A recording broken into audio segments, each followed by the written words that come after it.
Happy podcast day, everyone. Welcome once again. This is Africa Aspirations, your go-to podcast for all matters Africa. And of course, we discuss Africa's geopolitics. It is your number one show that does that. Thank you very much once again, everyone, for always tuning in. We appreciate you joining our first two episodes. This is episode 3, and we're super excited that you're still with us. So follow us on all our social media platforms. And of course, click that subscribe button and make sure you share it with all of your friends.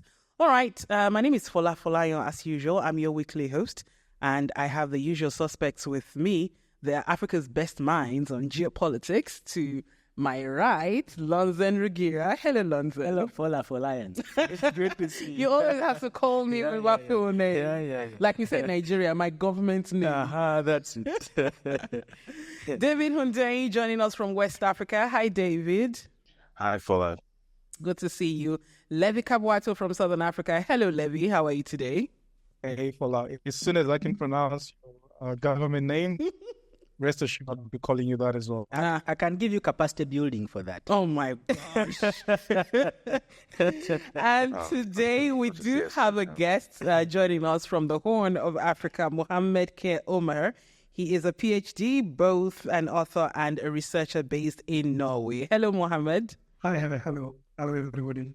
Thank you so much for joining us. It's good to see you. All right, so let's dive straight into today's conversation. We're discussing insecurity in Africa, looking at the various regions on the continent, IGAD, ECOWAS, EAC, the SADC. But we're starting with West Africa, David, and I'm coming straight at you with this one. In terms of ECOWAS and the Alliance of the Sahel states, can you give us a brief overview of what's going on there? How are the tensions happening, reshaping the security architecture of the region? The armed forces or the military establishments in those 3 countries, that's Niger, Burkina Faso, and Mali, trying to, for the first time in a number of years, to actually control the totality of the territory, to occupy the totality of the territory of these countries.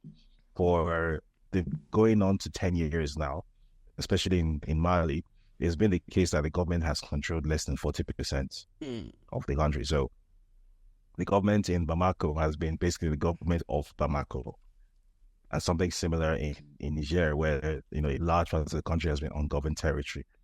But for the first time in living memory, under the confederation that the 3 partners are trying to put together, actually making attempts to actually impose their will on the full territory of these countries, to actually man their own borders, which is a bit of an undertaking if you look at the map. Bearing in mind that in a country like Niger, which as of last year had a total armed forces strength of less than 50,000, to police a country which is geographically bigger than Nigeria. You understand? So this is quite the undertaking. They are recording some successes, but there are also significant operational difficulties along the way. Obviously, the major operational difficulty in the Sahel is that it's the Sahel. It's a very rugged terrain. There are a lot of very, very remote settlements, which are nominally part of these countries, but have essentially functioned autonomously since forever. And you have the central governments in these countries now trying for this time, not for the first time, but for the first time in a long time, actually establish workable trade and governance routes between these outposts and the capital.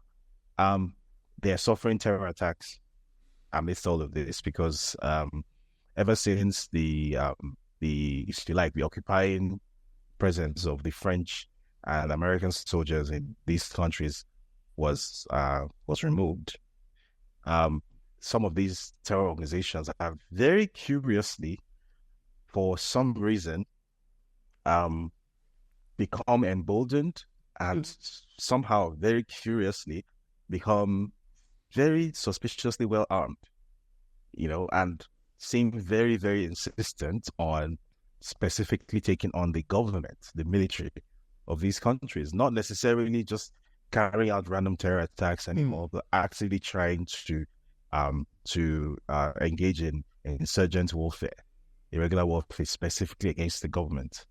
So, I mean, I'm not going to, insinuate things that, cannot be proven in court. But again, the timing of all of this is very suspect. And then also very curiously, just a few days ago, we saw the so-called Azawad Liberation Front, which, depending on who you ask, is either a liberation army for the Azawads in northern Mali, or a terror group, if you ask the government of Mali. We saw the spokesperson for this group appearing on France 24 in Paris and effectively declaring war on the government of Mali from Paris and saying that they're going to liberate the entirety of Azawad from Mali, which is essentially a declaration of war. Essentially, it's a secession declared from the studios of France 24 in Paris. Again, that framing and that timing is very interesting. So I'll leave you to make your own deductions from that. And then what then further complicates all of this is that I think this was 5 days ago, the French government confirmed that they have troops now stationed in Guinea. Guinea is to the west of Burkina Faso, and it's the de facto port of the AES countries. So the AES countries, as you know, are landlocked. So the countries that they work with for access to the sea are primarily Guinea and Togo, and to a lesser extent Benin, but mostly Guinea.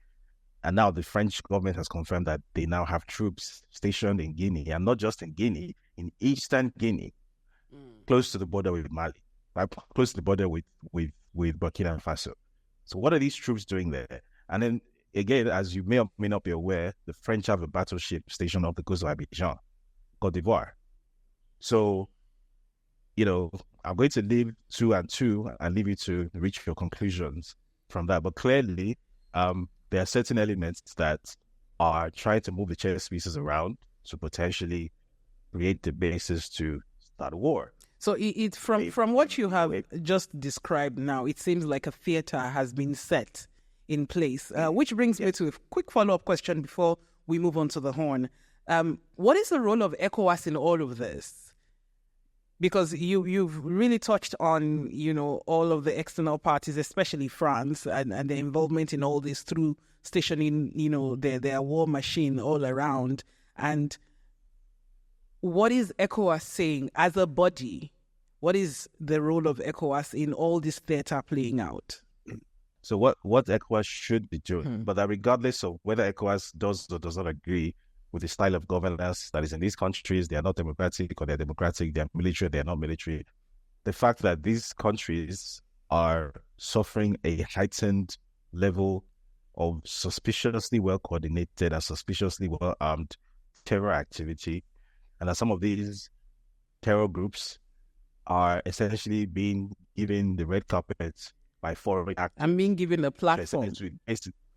They're being given a platform, and that these foreign actors are also stationing equipment, machinery, and troops in and around Sahel. ECOWAS, at the very least, should publicly give voice to this situation. ECOWAS has done none of those things. And in fact, the only thing ECOWAS has done in this situation is to basically function as an organ of French diplomacy, because ECOWAS has released a couple of statements over the past few weeks expressing concern over the civilian casualties of the terror attacks.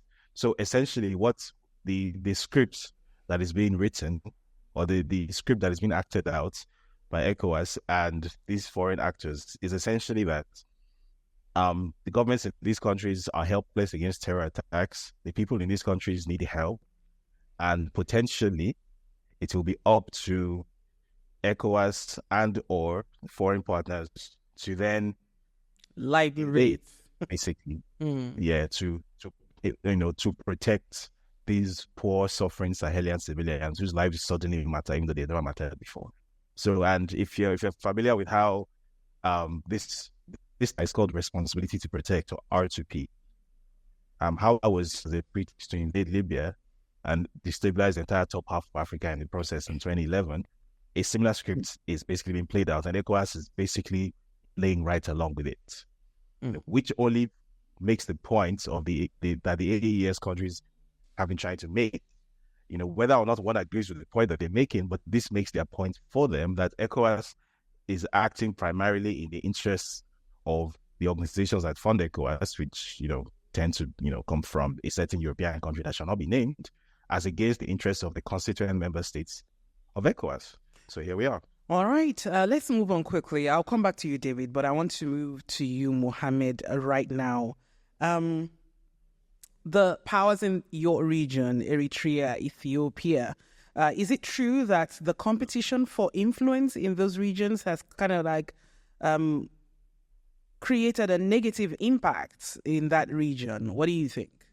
Yeah, first of all, if we look at the Horn of Africa, which constitutes Ethiopia, Eritrea, Sudan, South Sudan, Djibouti to some part, for many of the nation states has not finished it up yet.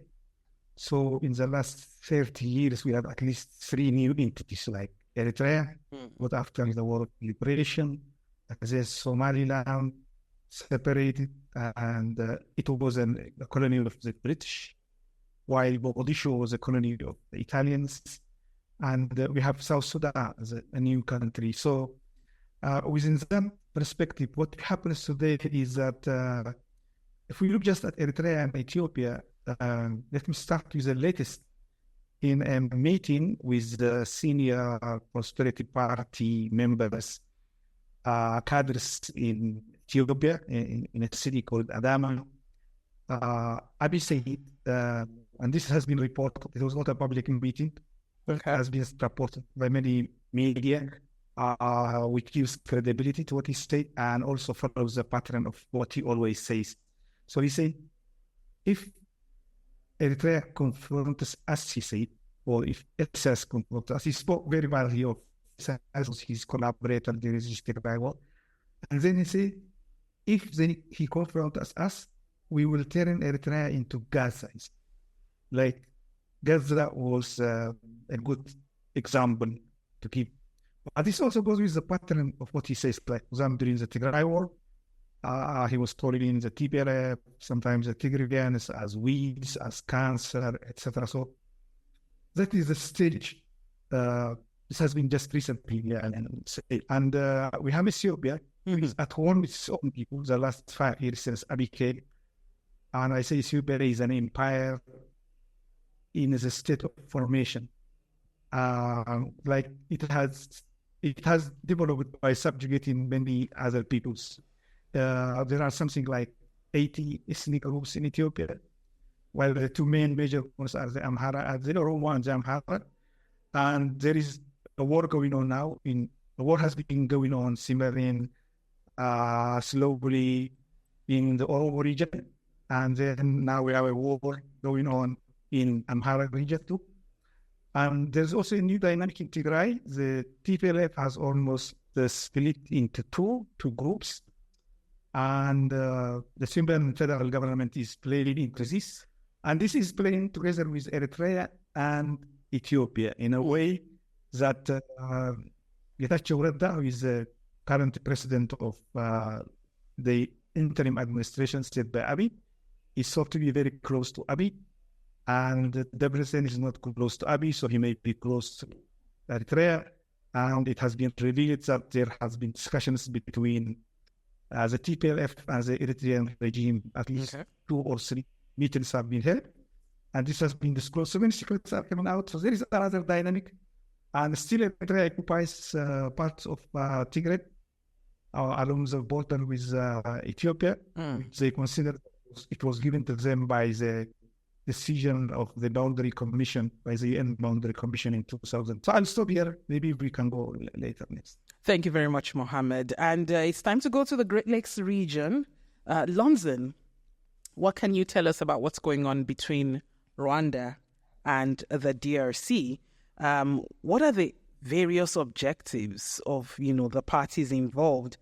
And what will happen? Because we're getting reports right now that Kinshasa is rejecting the peace plan that has been agreed by security experts from Angola. And so what give us a picture of what's going on in that relationship? All right. Thank you. Well, I think the first place to start is to look at the DRC as a state itself, Okay. Because I'm an academic, I like to define things. Mm-hmm. So, first of all, you ask yourself, what is a state? And the state, there are two things that qualify a state, at least. That's the capacity to control its territory. And so there's something they call juridical statehood and then empirical statehood. Juridical statehood means that you are recognized internationally, legally. You exist as a state. But to put that in practice, that's the empirical part. In practice, do you exist? So DRC does not exist in practice. And I'm going to explain. Okay. Yeah. So when you look at the ability to control its territory, effective territory, as big as the DRC is, it does not have the capacity to do so militarily or otherwise. So it means that it is able to control Kinshasa. The government is able to control it. It exists, but it is able to control Kinshasa and maybe a little bit of outskirts of it. So in the Kivus, there's no government presence effectively. So that is the absence of the empirical statehood in terms of effective control of the territory. Now, when you look at the ability to deliver services, that is also another measure of empiricism, of empirical reality. Yeah, so that is experienced across the entire territory. Maybe less extent Kinshasa, but the absence of delivery of public services, yes, for the people to feel your presence in their lives. So because of the absence of those two things, the people feel the consequence of the absence of the empirical statehood, so the consequence in their lives. Now, what is happening in the DRC is the consequence of these two things. When you look at one of those consequences is the DRC declaration that part of its population in the Kivu area are not Congolese, the Kinyarwanda-speaking people, that they are not Congolese, but they exist in Congolese territory. The Congo was created with them existing there. So essentially they are denying them citizenship. So now, this is the aspect that does not exist in other countries of Africa where there is absence of effective control. For example, you can talk about Nigeria and say, okay, there are parts controlled by Boko Haram. There is no entire effective control. But the Nigerian government is not saying that the people who exist in that territory are not Nigerians. Of course not. Exactly. That's the difference in the Congolese situation. That is the declaration that these people who exist in that territory where it lacks effective control are not Congolese. Now, the reaction to that declaration is, one, the assertion of their Congoleseness. They have nowhere else to go. They are Congolese, so they're going to defend themselves. So they want them to go in Rwanda because they speak Kinyarwanda. But they're not Rwandans. They are Congolese citizens. So number one, they're going to assert their citizenship rights of existence. Number two, the mistake that the Congolese government did is to use the Rwandan genociders, the people, the army that committed genocide in Rwanda in 1994 and fled and sought sanctuary in then Zaire with the help of Mobutu Sese Seko, with a plan to return to Rwanda and take over power ever since that time. So the mistake that the Congolese government did was now to use this army against its own citizens. Yeah. Now, this army, because its interest is to return and fight in Rwanda, Rwanda has interest in what is happening there because it can't allow it. Because it's a national security issue. Yes, it can't allow it to organize and with the support of the Congolese state. So now Rwanda is involved because the Congolese, instead of addressing the question of citizenship between the government and its citizens that it's denying citizenship rights, instead of engaging in the kind of dialogue that affirms their citizenship, the Congolese government decided to use a foreign force against them. And this foreign force that has aspirations to take over power in a neighboring country. So the support or the use of the Congolese government of this foreign force naturally invites the interest of Rwanda. You understand? Yeah, so this is what... So that's the context. Basically, that's what's happening. Secondly, in that conflagration, you bring in the South Africans. The government of Congo invited the South Africans to come and help it, along with that genocidal army, to flush out its citizens. Those ones denied citizenship right, that's fighting. So now, that is SADC that it went to invite. Mm-hmm. Now, because DRC belongs in East Africa and also in SADC, at the time they invited the DRC, there was the East African Force. The East African Force was already deployed in that region. The East African Force was mandated with ensuring restoration of peace, pacification of the area. Mm-hmm. In the process, the negotiations leading to the affirmation of the citizenship rights of those Congolese, Kinyarwanda-speaking people. So, because the East African Force did not want to flush out to these Congolese citizens, threw them out, said, you guys leave, you're not doing what I want you to do here. I have the South Africans are ready to do this job for me, the dirty work. Yeah. So they come in and they deploy in Goma, and they start to militarily attack positions along with the genocidal Rwandan army that is there and the Congolese army. So now they create basically a genocidal alliance against Congolese citizens. You understand?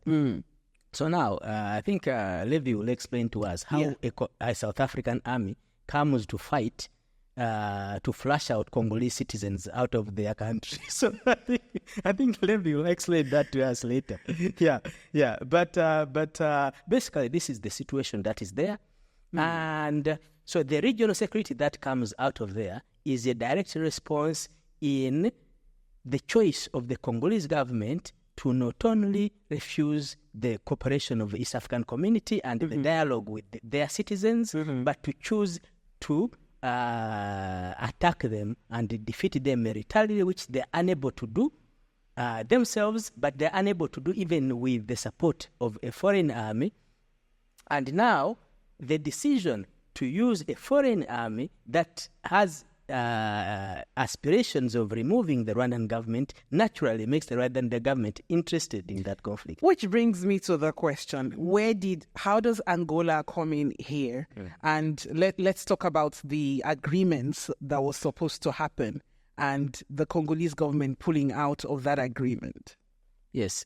So basically, the Angolans came in as mediators of the conflict, and basically the Angolans were seen as impartial actors, a bit distant but not too distant. So I think we didn't. The region wasn't tired of having Western mediators, and so an African mediator with the credibility of capacity to be impartial was identified as Angola. And both sides agreed to this mediator. Now, when the mediator came and Tshisekedi tried to impose his definition of this group as non-Congolese, the group that he is targeting, the mediator refused. He said, these are Congolese citizens. Yeah, these are Congolese citizens, and because they're Congolese citizens, you cannot fight them. The rights they are demanding of being citizens are valid. Therefore, the solution to this conflict is for you to talk to them. Now, the pressure from the mediator that these are Congolese, you have to negotiate with them. Yes, yet Tshisekedi is recalcitrant, is just insisting on that the solution has to be militarily, yet he does not have the capacity to solve the problem militarily. This is why the problem prolongs, because the solution that Tshisekedi wants, he is unable to execute it. That's why he invites mercenaries from Europe. There are French mercenaries, Hungarians, and so on. And I think we can even talk about South Africans in that capacity. Levi, this falls on your table right now.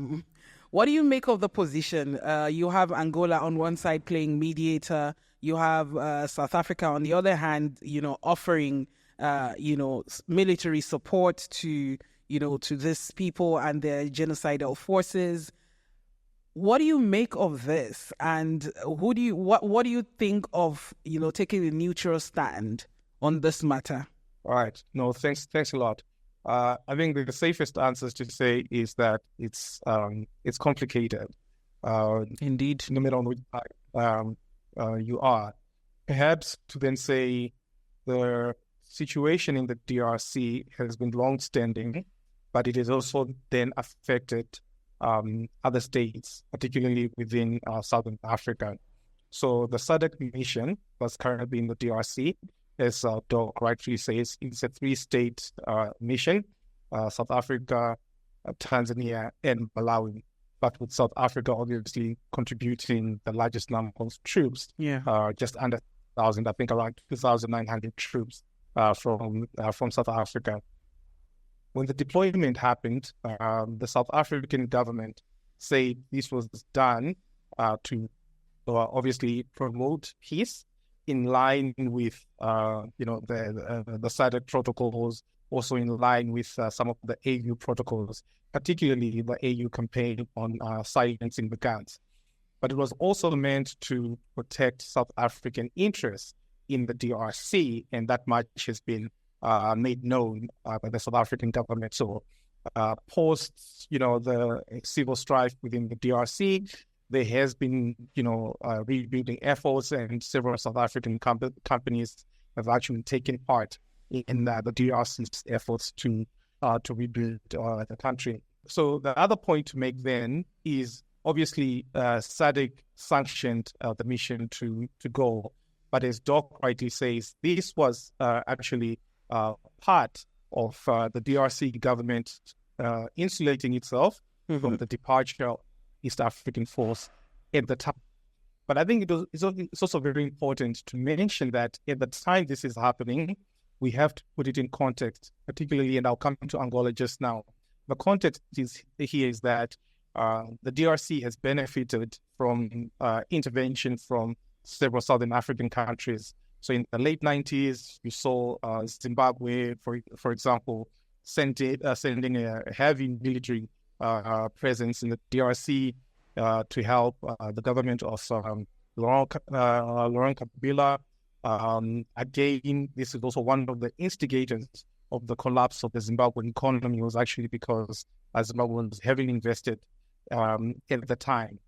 With Angola, they did the same, but we perhaps have to draw some sort of like relationship between the change of guard in Angola, right? So with President Dos Santos leaving and the new administration coming in, and also the evolving needs of Angola as a state, which is now saying, wait a minute, we can no longer watch things in the DRC. We just beg DRC as a matter of principle. We now need to also protect our interests. We have an influx of refugees coming into the country, and we need to do something about all of this. So the government of Lourenço in Angola is taking a much more pragmatic stance. Look, there is a huge border between Angola and DRC. I think it's extending something like 2,600 kilometers. So there's a huge part of Angola that it shares with the DRC. Then there are also mineral resources across that border. So what we are seeing in terms of the shift in stance, particularly towards the last years of the Kabila, the second Kabila, Jose, when he was sort of like trying to cling on or deciding whether to cling on to power or not, what you were seeing there was Angola beginning to tighten its stance and stiffen its stance and saying, look, we can no longer support you in what you want to do because this directly affects our sort of like national security interests. It also affects our relationships with other countries, and particularly influential countries like the United States.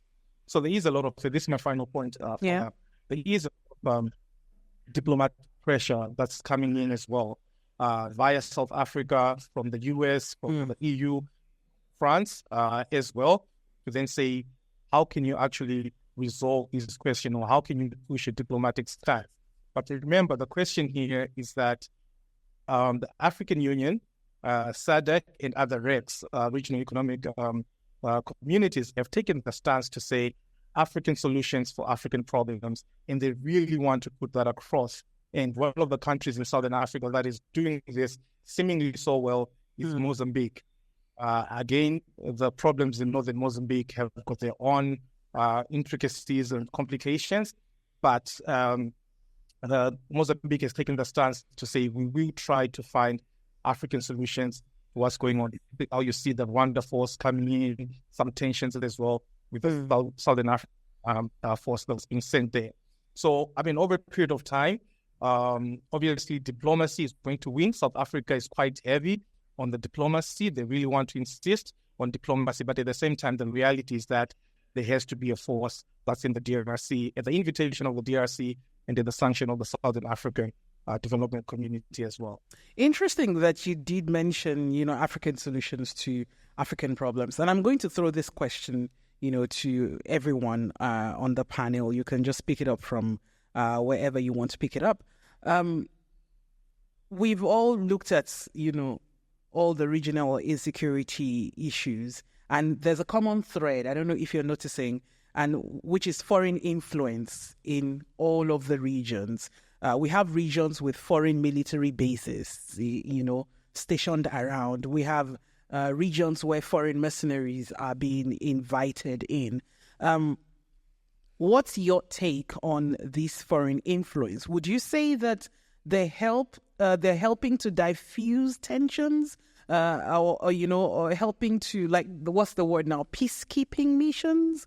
Or would you say they're contributing to the tensions? I'll start with you, David, because I know you do have strong opinions about that. I think they absolutely are doing more than just contributing to the tensions. I think they're active protagonists in these things. What makes you say that? You might recall sometime last year, there's a video of this actually, which I don't know if you want to layer this over in post-production, where there's an official from the French Foreign Intelligence Agency, it's called the DGSE, who he was appearing on France 24, because for some reason it's always on France 24 that these incredible things happen. And he was being asked about the situation, the political situation following the forced withdrawal of the French ambassador from Niger. Because bear in mind, France had refused to recognize the new Nigerian government and had spent months doing all this saber rattling. We're not going to recognize you, drawing red lines. You have to return Mohamed Bazoum to office. And eventually they were kind of basically starved into submission and were forced to leave the country. And when this guy was being asked about it on TV, he said, okay, now that our people have left the country, and by the way, this is a video of this, he said this on camera, now that our people have left the country, there is now the opportunity to carry out destabilization. What's the exact phrase he used? Destabilization operations in Niger. So that's a French foreign intelligence personnel officer making this statement on live national TV. Right. So this is not even something that is like conspiracy theory, it's some hidden knowledge somewhere. It's out there. It's in the open. You're very comfortable with saying these things to your face. I mean, which makes me just want to now ask, if we already know these things, if these things are documented, why do African leaders keep opening the doors for these foreign mercenaries, allowing their territories to be used for foreign military bases? Why can't Africa solve its insecurity issues using African solutions, Lonzen? I think one of the biggest challenges is economic. The difficulty with which African leaders are incapable of resisting the crumbs. Yeah, so these people will give you $50 million and take $1 billion, right? So the capacity to resist that 50 million is what is missing from the African leaders. To look for the other billion, to say, okay, if I resist this 50 billion, maybe I can work with my neighbor instead of fighting them. Maybe I can work with, and we go for that 1 billion. And that 1 billion, if you can create an economy around that 1 billion, everyone will be happy. So this capacity to think about things in the strategic sense. You know? Yeah, so we have leaders that do not belong in the position they should be in, that they are in, that at the highest level of their aspiration, they should be a mayor of a little town.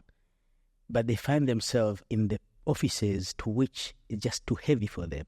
So because of that, they're unable to see that this crumb, if I'm able to, basically to think strategically. Thinking strategically requires you to sacrifice certain pawns to go for the king. You understand? Yeah. So I think that is the general challenge. And this is a challenge that we have had for a long time, from the time of slavery to now, you know? Yeah, and people receiving cowrie shells. And is it an African problem? I try not to think that it is. No, I think it's not an African problem, but I think that the people who have been engaging Africa historically, they have mastered the game of divide and rule, and I think this game of divide and rule somehow, I don't know why, the African tends to look at the good in somebody. Yeah. So this idea that there are benevolent actors out there is something that Africans needed to cut out of their DNA. And I think once that is solved, the rest will take care of itself. Mohamed, what do you think? Let me give you an example of what happened during this Tigray war. Okay. Abu Sanjo was one of these mediators, and then Uhuru Kenyatta and so on. And they say this was an African solution to an African problem. And it is presented like it is a successful an African solution to an African problem. But the reality is, the chairman of the African Commission, Musa Faki, when this war started, he stood with the government of Ethiopia. Actually, the Peace and Security Council said they wanted to end this war, but in Djibouti, when they had this meeting, he stood with the Serbian government. He said, this is the Serbian government is doing what they call law enforcement measures. And that was really shocking. And then there was not much interference. I fully agree with Donda. It is an economic factor, and the Africans have not really taken their affairs into their own hands. Most of these countries. If anyone wants to go astray, they just kick him out, like David was trying to clarify now what is going in the Sahel region. They will take it out by any means. So what happened was that the Americans were fully behind this. So it was really without the Americans being behind this Pretoria agreement, which they forced it onto the Tigrayans as well as into the Serbian federal government, there wouldn't have been a Pretoria agreement there. And still, the OAU was one of the signatories, but they took off their hands. It is not going well. Some of the people who are supposed, many of the people who were supposed to return to their place have not returned yet. So, an economic, and I mean, still African countries have not really taken their, the Horn of Africa region, it is now the regional actors, the new regional actors like the UAE, Saudi Arabia, and so that they are playing an important role in this. Like in Sudan, they support one side, and the Sudanese army bombed the embassy of the UAE just a few days ago, and 4 of the embassy members were killed. Yeah, and according to, and now this has really got the UAE and Sudan intentions with all Gulf countries supporting the UAE. So because you have these foreign interests, actors, and they have interests, so it's really difficult to operate and to say a pure African solution to an African problem. All right, Levi, final word from you. What do you think? Yeah, I mean, I agree with the consensus view here, but I think a solution has to be found, and what these conflicts reveal are the weaknesses of our institutions. look, we have solid experiences across the continent, conflict resolution, trying to build viable states, as it were. I think there's still a lot that needs to be done, and one piece cannot be given attention whilst the other is. So obviously, I think the economic situation of most countries, not least among them, obviously in Southern Africa, is something to think about, and then say, how does that then give us our economic independence, as it were? But we also need to start thinking along the lines of broader security cooperation. That's just not, we'll do drills here and there, but that's actually focused on defending the base or defending Africa, as it were. And this takes us back all the way to Kwame Nkrumah's imagination of all Africa People's Army, as it were. So I think new imagination is required to solve these current problems. But again, these are legacy problems as well. And the longer we take to put, firm resolution to, the longer obviously it's also going to take for the next generation, or for this generation in particular, to solve these fundamental issues, as it were. So I think we continuously need to look at possibilities or ways in which other countries have managed to do this, and try to learn from that. But as long as our vulnerabilities exist, particularly on the economic front, then we're always going to be used to fulfill certain agendas that are not consistent with broader African aspirations, unfortunately. Thank you very much, Levi. I mean, listening to everyone, especially you, Lonzen, when you really touched on, our economic vulnerability, you did say that strategic thinking is what would have to be the way forward, especially for African leaders. And if we don't find a way to fix our economic problems, we're still going to have leadership who's always going to come with begging bowls in hand and collect whatever crumbs in exchange for something that would eventually put, the continent in jeopardy. So, final word from you. One sentence each, everyone. Final word. Yeah, I think I forgot to add that it's really interesting. You see this DRC conflict I was telling you. So, Tshisekedi has been able to divide East African community. Congo, Burundi and Congo on one side, the rest of East Africa on the other side. Now he's able to divide Southern Africa the same way. South Africa on one side, You're giving him a lot of credit for all of these. That's the thing. The failure to see that these divisions are systematic, and that what is the force behind this manipulation? That someone is able to divide one region and divide within the region itself, go to another region and divide that region as well.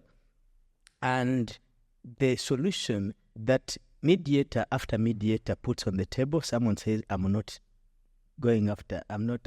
So what's the way out? Yeah. What's the way forward? That's the thing.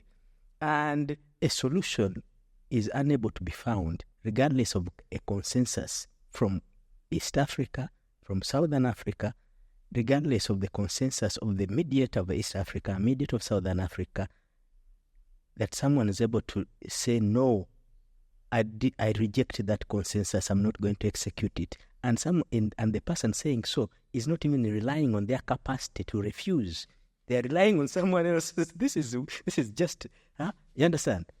It tells you the extent of the problem.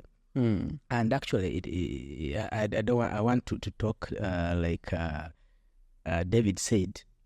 If someone is speaking like that, and they are imposing their position regardless of how isolated they are, rejecting the consensus of the mediators in East Africa and in South SADC, and that person is even incapable of defending that position, that means there's somebody behind them.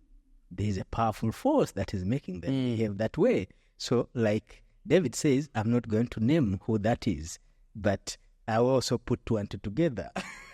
Let's put 2 and 2 together to make 16. Yeah. And on that note, we have come to the end of our conversation this evening. It's been really enlightening having this conversation. It's great having you. Thank you, Mohamed.